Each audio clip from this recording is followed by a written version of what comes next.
Hey guys, a very good afternoon and welcome to Africa and Beyond Television Network.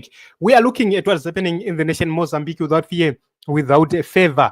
And remember, the inauguration of Daniel Chapo is happening today. And Professor Adriano Novunga reports that the city of Maputo is under siege or is under military siege. So he says this video paints a stark picture of Maputo today. On the eve of Daniel Chapo's inauguration as the fifth president of Mozambique, the city is under heavy militarization with arbitrary arrest of young people and an atmosphere of fear fueled by relentless police repression. Although a public holiday was declared allowing citizens to rest, the city feels eerily like a curfew in broad daylight. Security forces dominate the streets, detentions are widespread, and the silence is deafening. A chilling backdrop to what should be a moment of democratic celebration. Instead of unity and hope, this inauguration is overshadowed by repression, instability, and a blatant disregard of fundamental freedoms. As the streets of Maputo remain shrouded in tension, we are reminded of the urgent need for a Mozambique built on justice, dignity, and human rights. So this is happening. It seems as if you look at what is happening in the streets, Venancio Mondlane and the protesters have failed to actually achieve whatever which they intended to achieve. They have failed to stop the inauguration of the MPs, and they have failed to stop the inauguration of Daniel Chapo as the president or as the fifth president of the Republic of Mozambique. So it's happening now that this is coming at a point where we have lost several people. More than 200 people have died. Thousands have been arrested, and thousands or hundreds have been wounded.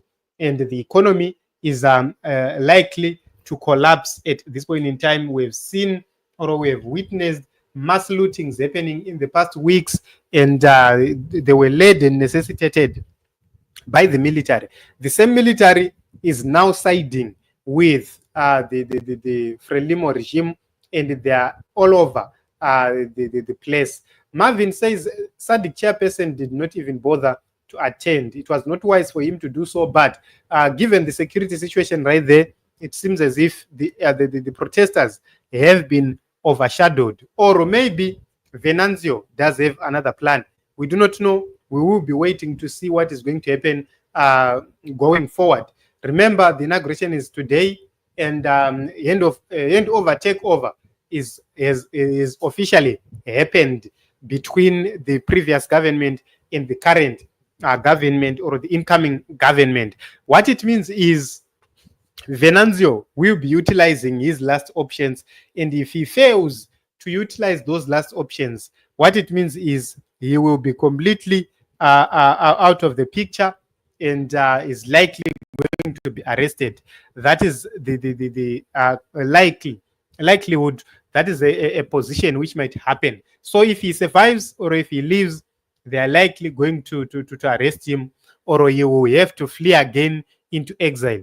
The major question is where to, because Botswana cannot be trusted. They are likely going to deport him, given the recent reports of deportations, and you cannot trust a country like Kenya.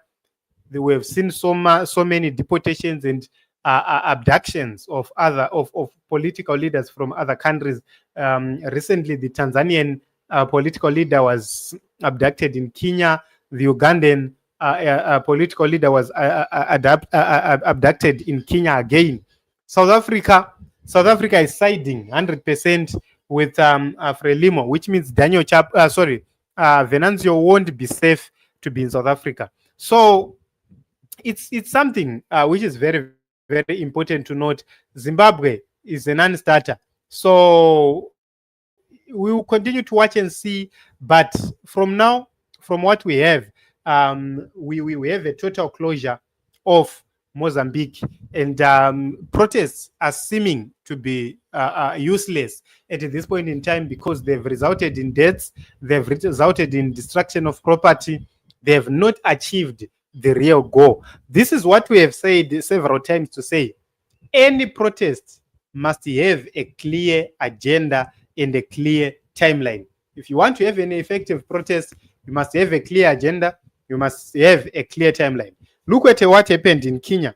The youth protested heavily in the streets, and so many lives were lost, others were injured. But at last, Ruto survived, and nothing happened to him.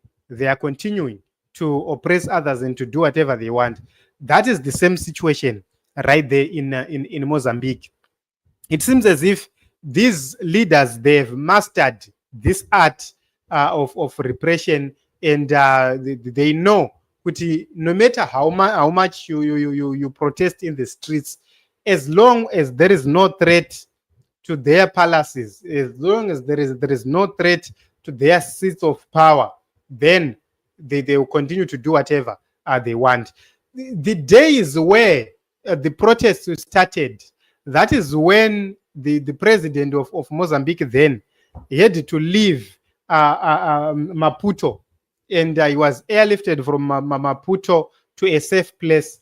Those are the days they would have moved to seize the state power if they were serious. So they have prolonged the protest for far too long, and they have given the state time to study them, what they think, by the possible people, and buy time, and bring counter narratives and counter operations, and it has happened. So far, it's now very, very difficult for us to expect to see Mondlane coming to win whatever which is happening right there in the nation of Mozambique. What it means from now is that since Chapo is now president, you will have to wait for another term, for other elections to happen.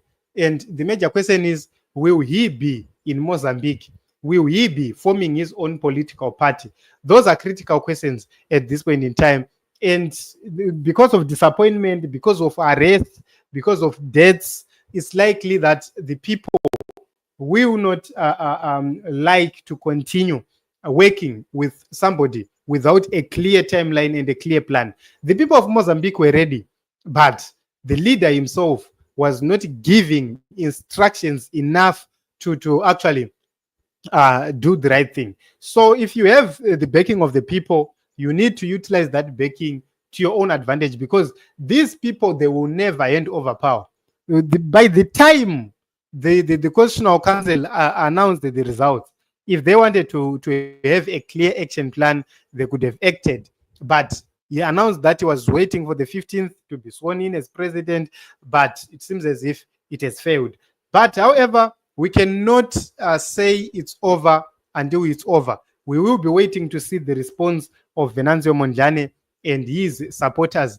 We will be eagerly waiting to see what happens next. It seems as if dialogue, they have shut out every avenue for dialogue, which means if they want to achieve anything, they will need to have a fresh protest, which will have clear guidelines, clear timelines, and a clear agenda. And if they fail to do that, then they won't win this battle. So we will continue to watch and see what is happening right there in the nation of Mozambique. But this is what is happening at this point in time.